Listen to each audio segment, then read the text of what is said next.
Hello दोस्तों। आज हम आज हम पॉलिटी की क्लास का रिवीजन करेंगे। क्लास 1 है संवैधानिक विकास। इसमें क्वेश्चन प्रैक्टिस करेंगे जो सभी एग्जाम के लिए एलिजिबल होगा। और जीएस का है, पॉलिटी 1 है, पॉलिटी की क्लास 1 है। ये भारत का संवैधानिक विकास। जो संवैधानिक विकास है ये 2 भागों में बांटा गया है। एक तो फेज 1 है, एक फेज 2 है। जो फेज 1 है वो ईस्ट इंडिया कंपनी वाला जब था, और जब दूसरा फेज 2 है तो वो जब ब्रिटिश रूल चालू हो गए थे। तो अब क्वेश्चन प्रैक्टिस पर जाएंगे हम। क्वेश्चन नंबर 1 से शुरू करेंगे।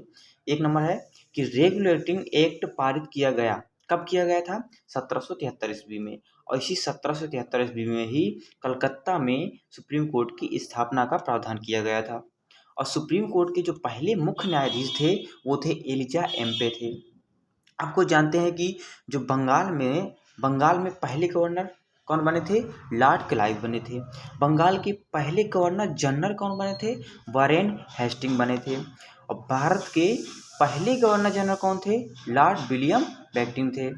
भारत के पहले वायसराय कौन बने थे? लॉर्ड कैनिंग थे। तो ध्यान देना है कि बंगाल के पहले गवर्नर लॉर्ड क्लाइव, बंगाल के पहले गवर्नर जनरल वारेन हेस्टिंग थे। भारत के पहले पहले गवर्नर जनरल कौन थे? लॉर्ड विलियम बेंटिंक थे। भारत के पहले वायसराय कौन थे? ये था लॉर्ड कैनिंग थे। ध्यान देना, ये भारत के पहले गवर्नर जनरल कौन थे? लॉर्ड विलियम बेंटिंक थे। और भारत के पहले वायसराय कौन थे? लॉर्ड कैनिंग थे। अब दूसरे नंबर क्वेश्चन पर आते हैं। दूसरा क्वेश्चन है कि निम्न में से किस अधिनियम में कलकत्ता में सर्वोच्च न्यायालय की स्थापना का प्रावधान किया गया था? अब ये तो हमने बता दिया है। ये कौन था? 1773 का रेगुलेटिंग एक्ट था। अब देखते हैं जो 1800 चार्टर एक्ट 1813 में आया था, उसमें क्या था? उसमें क्या क्या प्रावधान थे? उसमें थे कि ईसाई मिशनरी को धर्म प्रचार किया जाएगा, मतलब ईसाई धर्म का प्रचार किया जाएगा। और दूसरा ये भी किया गया कि ईस्ट इंडिया कंपनी का एकाधिकार को समाप्त कर दिया गया। इसका जो एकाधिकार था उसमें समाप्त कर दिया गया था, लेकिन कुछ चीज़ें रह गई थी। जैसे चीन के साथ व्यापार ये चालू था, चाय का व्यापार, अफीम का व्यापार, ये सब चीज़ें चालू रही थी। और इसी 1813 ईस्वी में चार्टर एक्ट में भारतीय शिक्षा पर 1 लाख रुपए खर्च करने का प्रावधान किया गया था। और जो ये पिस्ट इंडिया एक्ट का भारत अधिनियम जो था, इसमें द्वैध शासन चल रहा था। द्वैध शासन कैसे? दो शासन एक चल रहा था, बोर्ड ऑफ कंट्रोल कर रहा था, एक बोर्ड ऑफ डायरेक्टर होते थे। दो होते थे, एक बोर्ड ऑफ कंट्रोलर होते थे, एक बोर्ड ऑफ डायरेक्टर होते थे। अब तीसरा क्वेश्चन पर आते हैं कि ब्रिटिश सरकार के किस अधिनियम ने सबसे पहले पहली बार भारत में शिक्षा के लिए 1 लाख रुपए दिए थे? तो इसका हमने बता दिया, ये है चार्टर अधिनियम 1813 था। अब पहुंचते हैं चौथे क्वेश्चन में। चौथा क्वेश्चन कहता है कि बंगाल का गवर्नर जनरल भारत का गवर्नर जनरल बनाया गया, कब बनाया गया?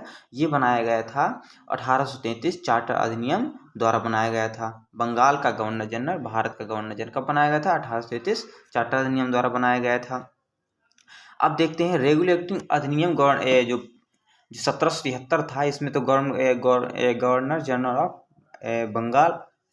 बंगाल थे। अब चार्टर अधिनियम 1833 था, जो बंगाल था, गवर्नर जनरल ऑफ बंगाल था, ये गवर्नर जनरल ऑफ इंडिया हो गया था। कब? चार्टर अधिनियम 1833 द्वारा। अब चलते हैं पांचवें क्वेश्चन पर। पांचवें क्वेश्चन कहता है कि निम्न में से किस अधिनियम ने पहली बार औपचारिक रूप से चुनाव के सिद्धांतों को पेश किया? मतलब कहता है कि निम्न किस अधिनियम में पहली बार औपचारिक रूप से, जोर दे रहा है कि औपचारिक रूप से चुनाव को सिद्धांतों को पेश किया? तो ये था भारतीय परिषद अधिनियम 1919। अब देखो, इसी में ही भारतीय परिषद अधिनियम 1909 में, 1909 है, भारत मार्ली मिंटो सुधार आया था। जो मार्ली मिंटो सुधार था, मार्ली मिंटो सुधार आया था। अब चलते हैं आगे क्वेश्चन में कि भारत में सचिव का पद होता था, किसके द्वारा निर्मित किया गया था? यह किसके द्वारा निर्मित किया गया था, मतलब कौन से अधिनियम में था? यह था भारत सरकार के अधिनियम 1858 ईस्वी में। और जो ये भारत में सांप्रदायिक निर्वाचन पद्धति का पिता किसे कहा जाता है? वायसराय को।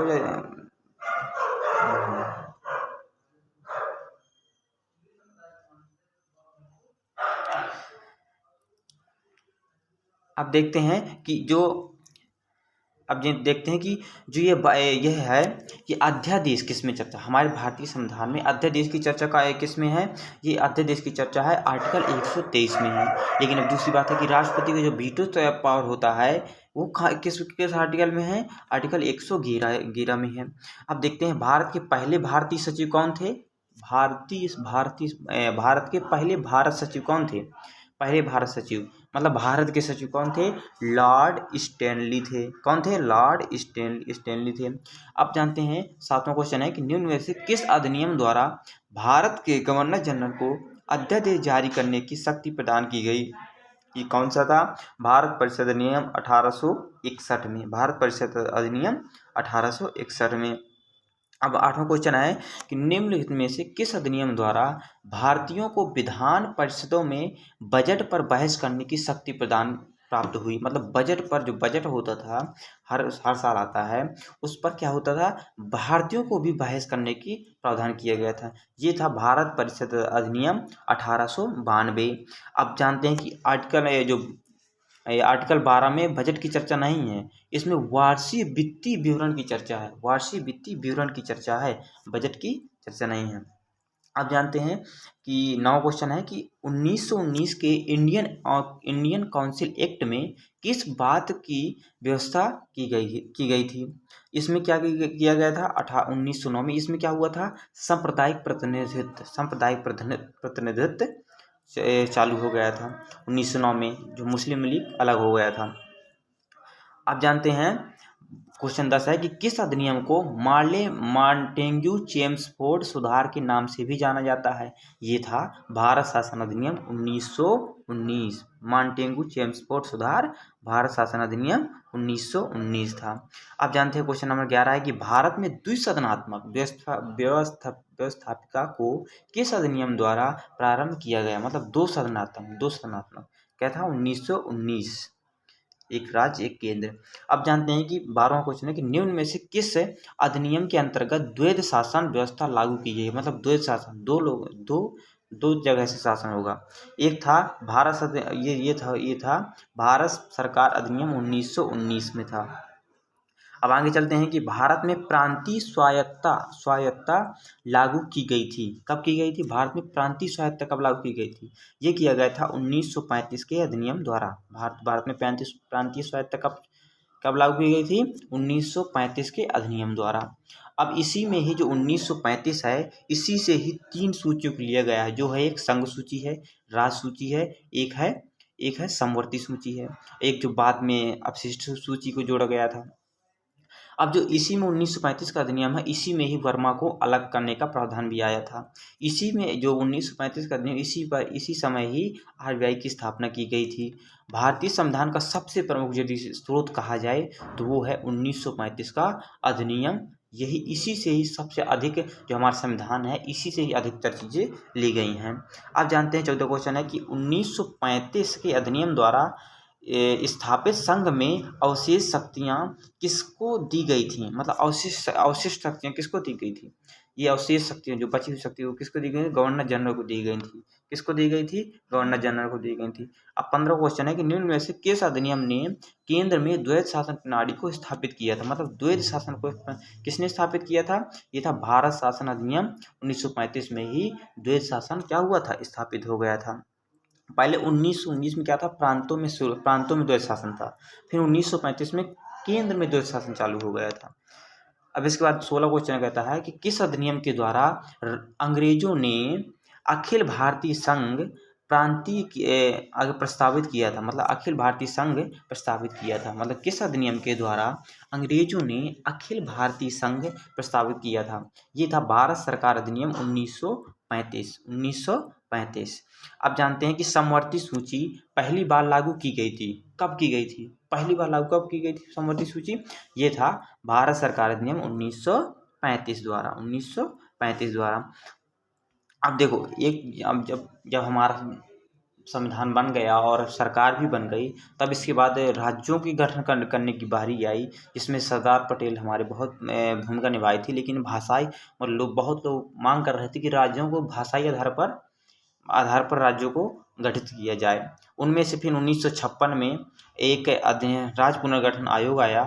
उसमें जो फजल अली थे वो मुख्य थे। उन्होंने जो 1956 में ये राज्यों को जो अलग अलग करने का प्रस्ताव किया, उन्होंने 14 राज्य और 6 केंद्र शासित प्रदेशों को अलग बनाया था 1956 में। अब जानते हैं गवर्नमेंट ऑफ इंडिया एक्ट 1935 को किसने दासता का एक नया अधिकार पत्र कहा था। कहा था कि गवर्नमेंट ऑफ इंडिया एक्ट है 1935 है, उसने बताया था कि जो दासता का एक नया अधिकार पत्र था, दासता का एक नया अधिकार पत्र था, उन्होंने किसने कहा था? पंडित जवाहरलाल नेहरू ने। अब जानते हैं माउंटबेटन योजना के परिणाम स्वरूप अधिनियम पारित किया गया। माउंटबेटन योजना के परिणाम स्वरूप, जब माउंटबेटन योजना आई उसके बाद परिणाम के स्वरूप क्या पारित किया गया था? उसके बाद पारित किया गया था भारत का स्वतंत्रता अधिनियम 1947। माउंटबेटन आए थे, उन्होंने ही स्वतंत्रता का अधिनियम पारित करवाया था। अब इसके बाद जानते हैं 20वां क्वेश्चन है कि भारत के प्रथम भारतीय गवर्नर जनरल कौन थे? सी राजगोपालाचारी। भारत के प्रथम भारतीय गवर्नर जनरल कौन थे? सी राजगोपालाचारी थे। अब 21 क्वेश्चन है, कुल 25 क्वेश्चन है। किस एक्ट के द्वारा भारत में ईस्ट इंडिया कंपनी एकाधिकार समाप्त कर दिया गया? ईस्ट इंडिया कंपनी का एकाधिकार कब समाप्त कर दिया गया था? अभी हो चुका है 1813 ईस्वी में।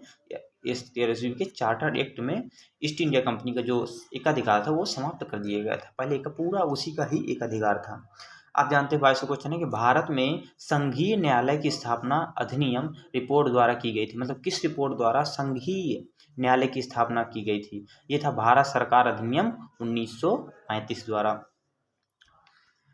अब आगे चलते हैं कि संविधान की कौन सी विशेषता वास्तविक रूप से संघात्मक नहीं है। इनमें से बोल रहा है कि 23वां क्वेश्चन है कि शक्तियों संविधान की कौन सी विशेषता वास्तविक रूप से संघात्मक नहीं है? संघात्मक नहीं। देखिए, एक शक्तियों का विभाजन, लिखित संविधान, न्यायिक पुनरावलोकन, ये क्या है? संघात्मक है। लेकिन जो एकीकृत न्यायालय है, ये न्यायालय एकीकृत नहीं है, ये एकात्मक है। ये क्या है? संघात्मक नहीं है। ये क्या है? संघात्मक नहीं है। ये क्या है? एकात्मक है। एकीकृत न्यायालय ये क्या है? एकात्मक है और सब संघात्मक है। अब 24 क्वेश्चन है कि संघात्मक सरकार में क्या होता है? पूछ रहा है कि संघात्मक सरकार में क्या होता है?